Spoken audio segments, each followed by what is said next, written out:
simulan na natin ang lutuin ang pinaka-paborito ko, bangus. Ayan. Tinanggalan ko lang siya ng oil. Pero nagprituhin ko yan ng bangus at saka ng eggplant. Ilalagay ko na itong luya. Ayan. Tinanggal ko ng mantika kasi masama sa health ang maraming oil. O, diba? Maraming seremonyas pa. Bago tayo makapagluto ng masarap. Okay na yung ginger. Lalagay ko naman ang white onion. Ayan guys, ganyan lang ako magluto. Ayan. Inuuna ko yan. Then, intayin natin na mag-brown. Okay na rin yan guys. Sunod ko naman yung garlic. Ayan. Ayan, garlic naman. Lagay natin.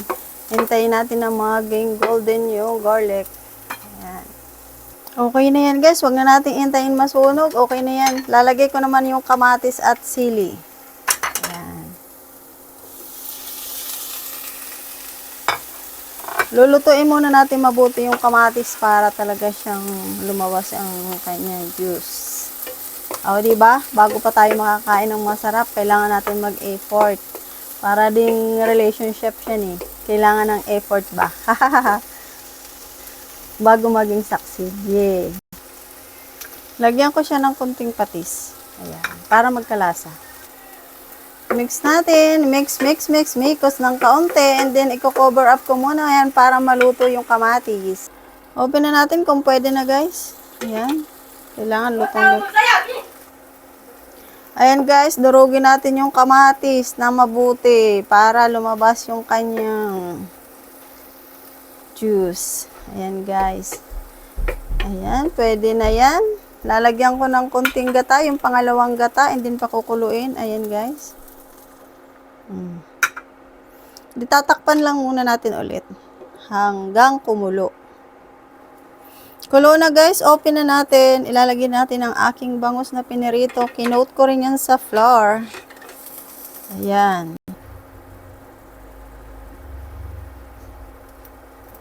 Lagay na natin isa-isa. Yun. Sarap kaya itong aking recipe ito. Paborito ko itong bangus na to.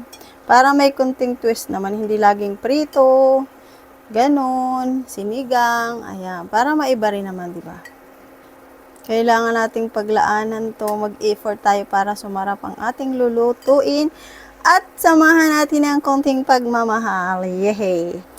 Mukhang masarap na to. Ayan, nalagay ko na lahat guys. Lalagyan ko siya ng oyster sauce.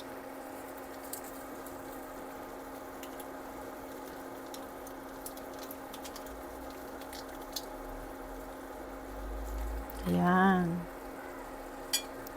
Ayan guys. Ayan, lagyan natin yan. Tapos, tatakpan ko muna ulit siya sa sandali. Ano yan? Open na natin guys. Nagutom na ako. Oh, yan. Ilalagay ko na itong kakagata. Ito, lalagay ko na. Ayan guys. Lagay na natin. Intayin natin na kumulo. Masarap yan. May kunting sabaw kasi alam mo na. Gusto imisong sabaw. Pansabaw sa kanin ba? Ayan guys. Tapos, lalagay ko na yung aking piniritong talong. Hanggang sa makulo. Kinote ko rin ito ng arena. Ayan. Lagay na natin yung eggplant na ating pinirito. Ang daming, ceremonies bago pa makapagluto. Guys, gutom na ang people. Gutom na ako eh. Ayan. Hintayin natin siyang kumulo na mabuti. Mas masarap kasi lutuin, yung mas matagal, mas masarap yun. Kaysa madalian. O, diba? Ayan, guys. Kasi pag madalian, mabilis, hindi masyado luto. Ayan. Wait natin siyang kumulo ng kumulo and then ilalagay ko rin yung daon ng sili. Ayan, okay na to. Gutom na ang person, lagyan na natin ng paminta. Black pepper, nalagyan ko. Ayan. Titimplahan na natin yan. Lagay ko na yung sili, dahon ng sili. Pwede namang wala, pwede namang meron. Pwede nyo rin guys, lagyan ng black beans kung gusto nyo. Ayan. I-try nyo guys, masarap to. Kahit first time ko magluto. First time ko lutuin tong ganitong luto. Pero I know it's delicious. Ayan, titikman na natin. Tikman na natin ang ating luto na masarap. Ayan, nag-crave kasi ako sa bangus at matagal na akong hindi kumakain ito. Matagal ako hindi nakapagluto, di ba?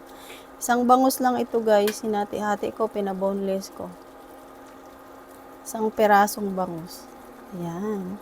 Tikman na natin ang aking luto. Ang sarap. Bakit ang sarap ng luto ko? MG, kain na. Kain na tayo, guys. Ready nyo na inyong mga kanin. Thank you guys for watching. Ayan, ang sarap talaga at mag-try na rin kayo ng luto nito. Ang nilagay ko lang yon, salt and oyster sauce.